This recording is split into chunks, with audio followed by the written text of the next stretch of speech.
Tabii yeni eğitim öğretim dönemine 3 hafta gibi bir süre kalmış olmasına rağmen okullarımızın eğitim öğretime hazır hale getirilmesi için okul yöneticilerimiz ve diğer eğitim çalışanlarımız canhıraş bir şekilde çalışıyorlar. Kısmet olursa Eylül 4 itibariyle öğretmenlerimiz, ardından öbür hafta itibariyle de 10-11 Eylül itibariyle de öğrencilerimiz okullarına kavuşacaklar. 2023-2024 eğitim öğretim dönemi başlamış olacak.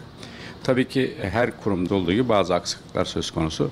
Bunların başında okullarımızın hazır hale getirilirken yerel imkanlar meselesiyle ilgili olarak çözüm üretme gayretinde olan idarecilerimiz eğitim öğretim ortamlarını hazırlarken eğitimin diğer alanlarına ilişkin yapacakları iş ve işlemlerden geri kalmak zorunda kalabilirler. Bu minvalde biz dün bir açıklama gerçekleştirdik. Dedik ki okullarımızın yardımcı personel ihtiyacı bir an önce karşılansın. Personel ihtiyacı gidermenin, okul ihtiyaçlarını karşılamanın tek bir çözümü vardır.